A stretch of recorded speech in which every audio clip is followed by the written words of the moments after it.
Halo, video ini adalah materi pertama dari kuliah Ekonomi Internasional, di mana kita akan membahas definisi dan ruang lingkup dari ekonomi internasional. Ekonomi internasional adalah salah satu studi atau cabang ilmu ekonomi yang membahas tentang interaksi ekonomi antar suatu negara dengan negara lain.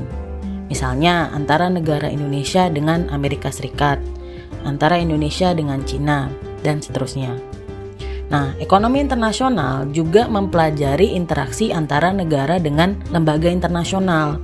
Misalnya antara Indonesia dengan WTO atau World Trade Organization, lembaga internasional yang mengatur kebijakan perdagangan internasional, atau Indonesia dengan IMF, International Monetary Fund, lembaga internasional yang menyediakan bantuan dan pinjaman uang ke negara-negara.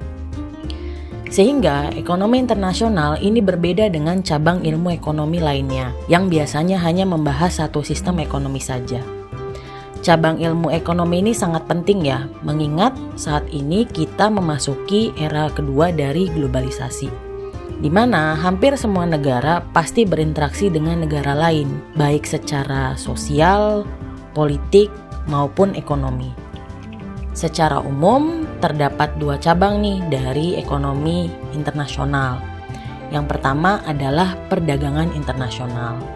Perdagangan internasional mencakup teori-teori yang berupaya untuk menjelaskan arus perpindahan atau aliran barang, jasa, maupun faktor produksi antara satu negara ke negara lain.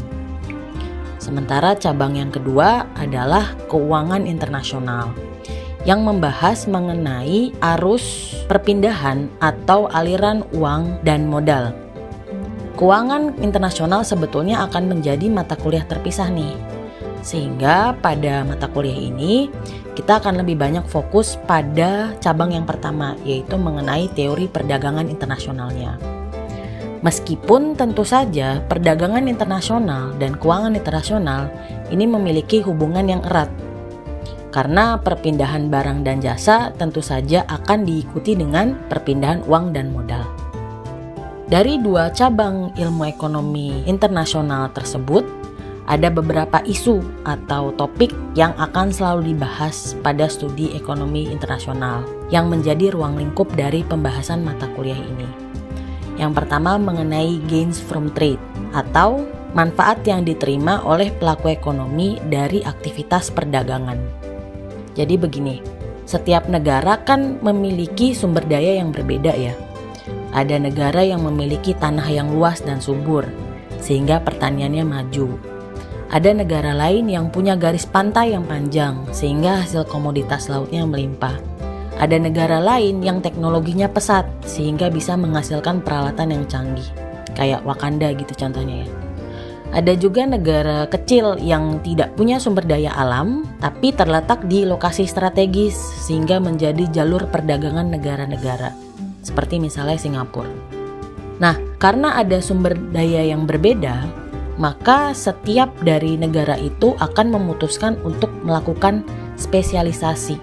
Artinya mereka hanya fokus untuk memproduksi barang dan jasa tertentu sesuai dengan sumber daya yang mereka miliki. Karena dengan peradaban manusia yang modern saat ini yang semakin maju, itu akan menghasilkan semakin banyak jenis barang dan jasa. Sehingga tidak mungkin satu negara itu mampu memenuhi setiap kebutuhan warga negaranya sendiri. Artinya terdapat manfaat atau keuntungan kan yang diperoleh suatu negara ketika berdagang dengan negara lain. Contohnya, Indonesia kan negara tropis ya, tanahnya luas dan subur, bisa memproduksi banyak jenis tumbuh-tumbuhan. Tapi iklim tropis ini tuh nggak cocok untuk menanam gandum. Gandum itu bisanya ditanam di daerah subtropis. Kenapa gandum ini penting? Karena gandum adalah bahan baku dari tepung terigu. Yang mana tepung terigu itu digunakan untuk membuat banyak makanan. Mie, roti, kue, donat, macam-macam ya. Nah, karena industri makanan di Indonesia membutuhkan gandum, sementara gandum tidak dapat diproduksi di Indonesia, maka Indonesia imporlah si gandum ini dari Amerika Serikat. Jadi Indonesia diuntungkan ya, bisa mendapatkan barang dan jasa yang tidak dapat diproduksi di dalam negeri. Lalu Amerika Serikat untungnya di mana? Nah, Amerika Serikat karena negara yang luas juga punya lahan untuk gandum sangat besar nih. Dan semakin besar skala produksinya, semakin efisien kan. Bisa menekan biaya produksi. Nah, gandum kan produk pertanian ya. Bisa kadaluarsa kalau disimpan dalam waktu yang lama. Sehingga jika tidak segera dikonsumsi, itu akan busuk dan produsennya rugi. Nah, ketika Amerika memproduksi lebih gandum dibandingkan dengan kebutuhan dalam negeri, tentu lebih menguntungkan jika hasil gandum ini diekspor ke negara lain. Salah satunya ke Indonesia yang tidak mampu memproduksi gandum. Setelah mengetahui keuntungan yang didapatkan dari aktivitas perdagangan, hal lain yang perlu dipelajari dalam ekonomi internasional adalah mengenai pattern of trade atau pola perdagangan. Barang dan jasa apa saja yang berpindah dari satu negara ke negara lain. Nah, studi ekonomi internasional ini perlu untuk mempelajari pola perdagangan atau pattern of trade, yaitu bagaimana komposisi ekspor dan impor suatu negara dan bagaimana kontribusinya terhadap volume perdagangan dunia. Informasi ini sangat diperlukan untuk menyelesaikan masalah perekonomian global yang ada di dunia nyata. Contohnya pas pandemi kemarin. Untuk memperlambat penyebaran virus corona, hampir semua negara itu memberlakukan pembatasan aktivitas sosial. Perusahaan dan produksi barang dan jasa tetap berjalan, tapi hanya untuk sektor-sektor yang dianggap vital, dan itu pun aktivitasnya dibatasi. Misalnya soal jumlah karyawan yang boleh masuk kerja, sementara sisanya itu harus WFH. Nah, sebagai akibatnya, produksi barang dan jasanya turun kan. Jadi setiap negara saat pandemi itu fokusnya bagaimana memenuhi kebutuhan barang dan jasa di dalam negeri dulu, baru sisanya diekspor. Akibatnya pada saat pandemi jumlah barang yang diekspor itu turun. Sebaliknya dari sisi permintaan, karena adanya pembatasan sosial dalam masa pandemi, aktivitas perdagangan kan makin lesu. Rumah tangga itu akan menahan belanja barang-barang yang dianggap tidak perlu, karena mereka fokus nabung. Mana tahu saya dipecat gitu ya dari perusahaan karena posisi pandemi gitu, ekonominya lesu. Nah, sebagai akibatnya konsumsi atas barang impor juga menurun. Artinya apapun yang terjadi dalam skala global itu akan mempengaruhi pola dan komposisi dari ekspor impor satu negara ke negara lain. Jika kita bisa memahami pola perdagangan suatu negara dengan negara lain, kita juga bisa memperkirakan bagaimana pengaruh pandemi ini terhadap perekonomian masing-masing negara. Dan yang lebih penting, kebijakan apa yang harus diberlakukan untuk mengatasi dampak dari pandemi ini. Nah, faktor yang mempengaruhi pola perdagangan itu bergantung pada jenis perdagangannya. Ada dua jenis perdagangan. Yang pertama adalah perdagangan interindustri. Artinya perdagangan yang terjadi pada jenis barang dan jasa di industri yang berbeda.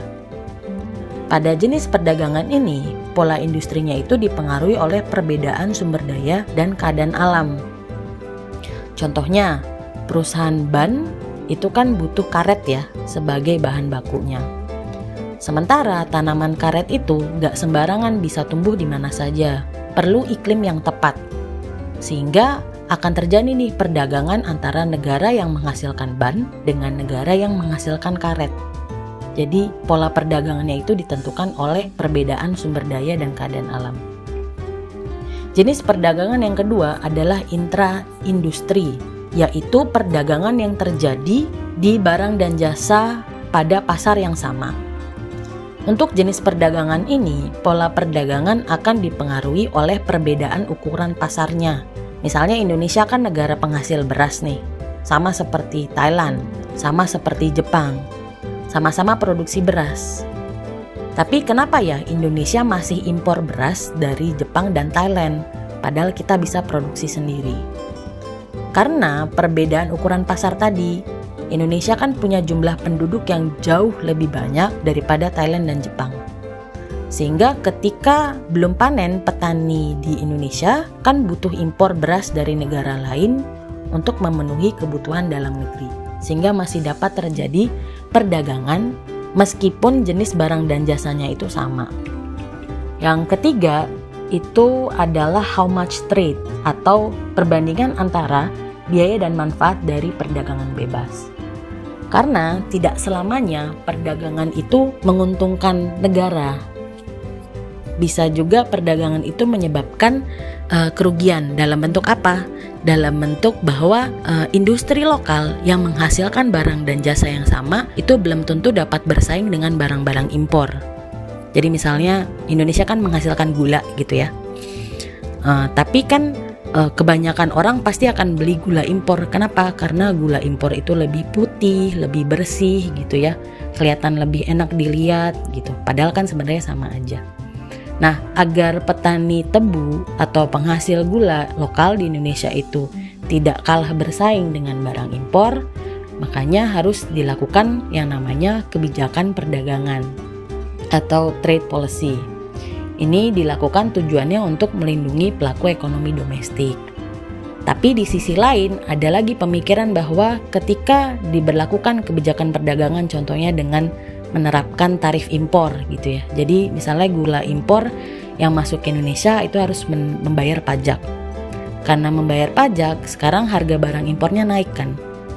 Sehingga diharapkan dengan harga impor yang lebih mahal, harga gula lokal itu bisa bersaing dengan barang impor. Tapi di sisi lain ada argumen yang bilang bahwa kebijakan perdagangan seperti ini itu justru akan menghambat perdagangan sehingga alokasi sumber dayanya tidak efisien. Ya tadi kan harusnya masyarakat itu bisa menikmati barang impor yang lebih murah karena adanya kebijakan perdagangan. Sekarang masyarakat harus membayar dengan harga yang lebih mahal. Nah, dalam konteks ini terdapat dua mazhab atau pemikiran pada ekonomi internasional yang terus diperdebatkan hingga sekarang. Yang pertama itu adalah mazhab proteksionisme. Mazhab yang mengutamakan pasar domestik melalui instrumen tarif dan non-tarif.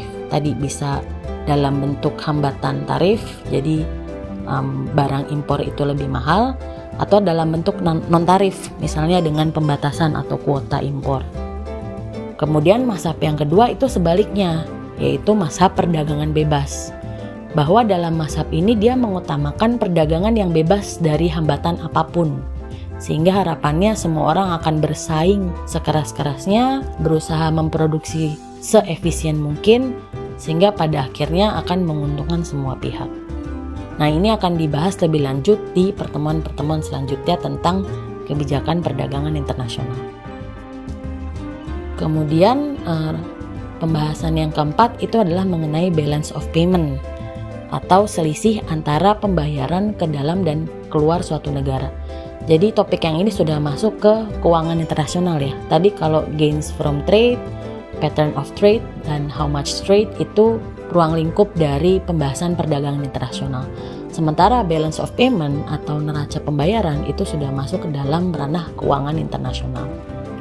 Nah, perpindahan barang dan jasa maupun faktor produksi akibat perdagangan antar negara itu pasti akan selalu diikuti dengan aliran uang dan modal, ya dong. Ketika suatu negara itu membeli barang impor atau menjual barang ekspor, itu pasti akan diikuti dengan uangnya.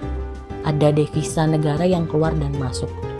Nah, aliran uang dan modal ini digambarkan dengan perhitungan surplus atau defisit dari neraca pembayaran.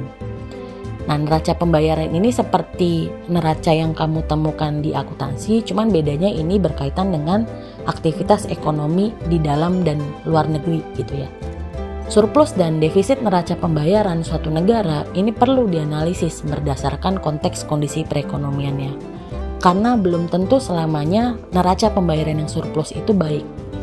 Dan tidak selamanya neraca pembayaran yang defisit itu buruk gitu ya. Sehingga harus dianalisis. Kenapa? Karena neraca pembayaran ini berkaitan dengan banyak aspek dari ekonomi. Misalnya tentang penanaman modal asing, kemudian transaksi dan perhitungan pendapatan nasional, maupun kebijakan moneter yang harus diberlakukan suatu negara. Topik yang selanjutnya itu mengenai exchange rate determination atau kebijakan yang digunakan untuk menentukan nilai mata uang. Jadi kan ekonomi internasional itu tidak seperti cabang ilmu ekonomi yang lain di mana biasanya interaksinya cuma di dalam suatu negara atau di dalam satu sistem ekonomi. Sementara ekonomi internasional itu membahas interaksi antar negara yang memiliki sistem mata uang yang berbeda. Nah, artinya ketika melakukan perdagangan dengan negara lain, tidak hanya kita harus menentukan harga dari barang tersebut, tapi kita juga harus tahu nilai tukar mata uangnya, atau istilah orang awamnya itu kurs gitu ya, nilai mata uang. Nah, nilai tukar mata uang ini dipengaruhi oleh aliran barang dan jasa maupun modalnya. Jadi secara umum terdapat dua jenis sistem nilai tukar, yaitu yang pertama nilai tukar tetap atau fixed exchange rate. Ini nilai tukar yang dikontrol oleh pemerintah melalui kebijakan moneter suatu negara. Jadi misalnya ini adalah rezim pada saat era Pak Soeharto gitu ya, di mana biasanya kurs dolar itu cenderung stabil tapi sangat dipengaruhi oleh kebijakan moneter dari negara Indonesia. Kemudian jenis sistem yang kedua itu namanya nilai tukar fleksibel atau mengambang atau floating exchange rate. Ini nilai tukar yang nilainya berubah-ubah bergantung sama pasar uang dan modalnya. Jadi tergantung permintaan dan penawaran dari uang tersebut. Misalnya kalau banyak orang yang mau beli dolar, berarti kan permintaannya naik ya. Ketika permintaan dolar naik, itu kan dolar akan semakin langka gitu ya di pasaran karena banyak yang nyari. Artinya apa? Itu akan menyebabkan nilai dolar menguat. Jadi sekarang 1 dolar itu bisa ditukarkan dengan lebih banyak rupiah. Sebaliknya ketika lebih banyak orang menjual dolar, berarti kan semakin banyak dolar yang beredar di pasar, itu harga dolar turun. Itu penentuan nilai tukar fleksibel gitu ya. Jadi dari sisi permintaan maupun penawaran dari suatu mata uang. Nah, yang terakhir, topik dari ekonomi internasional adalah mengenai international policy coordination, atau bagaimana menyelaraskan atau mengharmonisasikan kebijakan perdagangan dan keuangan internasional di antara negara. Jadi setiap negara itu kan pasti memiliki sistem dan kebijakan ekonomi yang berbeda-beda. Ada yang menganut sistem ekonomi pasar, ada yang menganut sistem sosialis gitu ya, ekonomi komando, macam-macam. Tadi juga mata uangnya beda-beda. Nah, pada era globalisasi, kebijakan yang diberlakukan suatu negara itu pasti akan mempengaruhi negara lain yang sebagai partner dagangnya. Nah, salah satu masalah yang dibahas pada studi ekonomi internasional adalah bagaimana caranya menyelaraskan kebijakan perdagangan dan keuangan internasional di negara-negara tersebut, yang akan lebih lanjut dibahas tentu saja pada pertemuan-pertemuan selanjutnya. Seperti kita membahas masalah integrasi ekonomi, bagaimana terbentuknya Uni Eropa dan juga ASEAN gitu ya contohnya. Itu bagaimana caranya negara-negara ASEAN bisa berkompromi mengenai kebijakan ekonomi masing-masing sehingga antara satu negara dan negara lain itu diuntungkan oleh aktivitas perdagangan. Oke, sekian pembahasan materi saat ini. Terima kasih.